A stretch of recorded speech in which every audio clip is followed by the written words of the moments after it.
Você já percebeu que os Salmos 1 e 2 foram escritos como introdução para todo o livro dos Salmos? Juntos, os Salmos 1 e 2 formam o prefácio do primeiro dos 5 grupos de Salmos, assim como de todo o Saltério. Enquanto o Salmo 1 nos apresenta dois caminhos, o Salmo 2 nos mostra dois reinos. O Salmo 1 começa dizendo: Bem-aventurado o homem. E o Salmo 2 termina com: Bem-aventurados todos os que nele se refugiam. No primeiro salmo, a bem-aventurança está em meditar na lei do Senhor. No segundo, ela está em confiar no Filho. Existem apenas dois caminhos e existem apenas dois reinos. E a pergunta é: quem reina sobre o seu coração? O Salmo 2 começa com uma conspiração na terra. Por que se enfurecem as nações e os povos imaginam coisas vãs? Enquanto o homem piedoso do Salmo 1 medita na lei do Senhor, aqui os homens maus meditam em rebelião. Eles conspiram. Reis, governantes e poderosos se unem contra Deus e contra o seu ungido. Essa rebelião é antiga, começou no Éden. Apareceu na corrupção que precedeu o dilúvio. Em Babel, quando os homens quiseram tornar grande o próprio nome, e se manifestou plenamente quando o Messias veio ao mundo, como afirmaram nossos irmãos da igreja primitiva em Atos 4:25, citando este mesmo salmo. Reis e autoridades se levantaram contra Cristo. O coração humano odeia a soberania de Deus. Os homens dizem: rompamos os seus laços e sacudamos de nós as suas algemas. O homem natural deseja a liberdade de Deus, mas não percebe que sua maior escravidão é o pecado. Mas enquanto a terra se agita, os céus permanecem em paz. Aquele que está sentado nos céus ri. Ele não se levanta do trono, não entra em pânico, nem convoca exércitos. Ele simplesmente ri. No Salmo 1, os homens escarnecem, agora é Deus quem zomba da arrogância humana. Os povos são como uma gota no oceano diante da majestade do Altíssimo.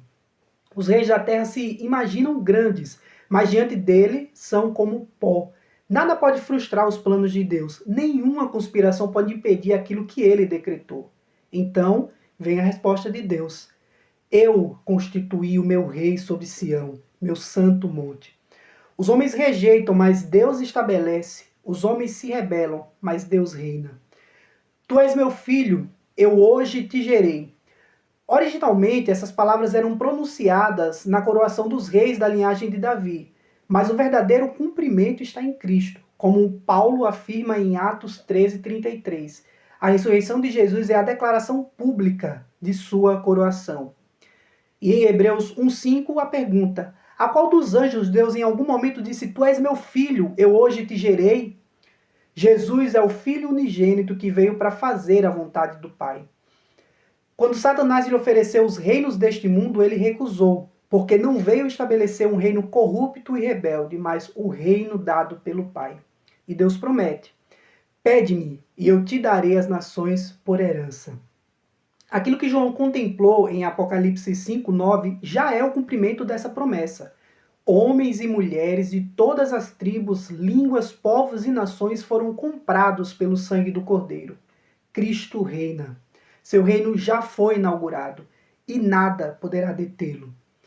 Diante disso, Deus faz um convite. Agora, pois, ó reis, sede prudentes, beijai o filho. Esse beijo é um ato de submissão. Diferente do ato de Judas, aqui há um convite para reconhecer sua autoridade, abandonar a rebelião e render-se ao rei. Curiosamente, aqui a palavra filho é apresentada em aramaico.